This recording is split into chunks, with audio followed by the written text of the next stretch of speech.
Le peintre José Mange, par Léon Vérane, 1930, Toulon. Vous avez quitté Toulon pour Aix, si hâtivement pressé sans doute de revoir les nobles façades du cours Mirabeau que je n'ai pu vous amener, comme nous l'avions projeté, chez le peintre José Mange. Car Toulon a son peintre, tout comme Marseille eut Monticelli. Et plus près de nous, Elne aux murailles d'or, l'aquarelliste Térus. José Mange, je veux tout de même vous le présenter. Imaginez Mistral, ou Buffalo Bill sur les 60 ans. La taille est haute, légèrement voûtée, le visage souriant avec la royale qui le prolonge. Sous le feutre, à large bord, les yeux sont doux, indulgents, avec je ne sais quoi de juvénile, d'insouciant qui séduit au premier contact. Il a comme dot tenté Paris au jour de l'impressionnisme. Il était jeune, galant, l'épée dorée, et habitait l'hôtel de Lauzun.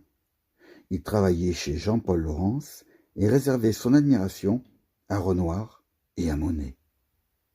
Mais le soleil lui manquait, et comme un oiseau frileux, il est retourné vivre en Provence, à l'ombre des oliviers, indifférent à l'argent, peu soucieux de la gloire, heureux du soleil sur la mer et du Mistral dans la Pinède. Il habite aujourd'hui un modeste logis rue Magnac, rue des Grandes Eaux, traduit-il volontiers, appartement et atelier allumés d'un chaud rayon filtré par la tabatière.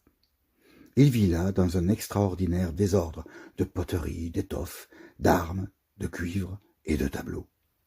Entre son chien Chichourle, traduisez Jujube, et son chat Grelot.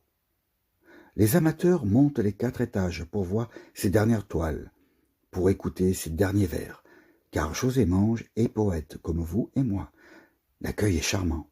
L'artiste évoque avec couleur Aix, Paris et Toulon, les 3 villes qui marquent les 3 stades de sa vie.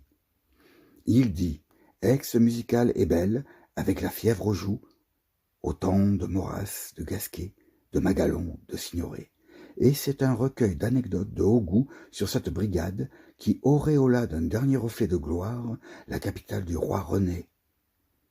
Puis on ouvre des cartons où se pressent des aquarelles qui ne sont point inférieures aux meilleures pages de Cros et de Signac. On goûte sur les murs des paysages, des natures mortes qui empruntent tout à la terre varoise que José Mange proclame la terre de Dieu. Les oursins violets voisinent avec les rougets et les rascasses.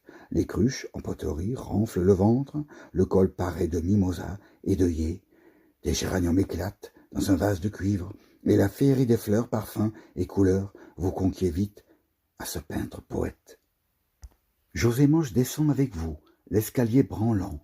On va déjeuner au bar des ténors, de petits vins rosés à goût de fleurs fanées, et de violets à la chair soufrée à goût d'iode, d'olives vertes, de piments rouges et de fromage de chèvre enveloppé dans des feuilles de vigne. Car le peintre est ami de la table. La bouteille entamée, il parle volontiers de ses bonnes fortunes, elles furent nombreuses.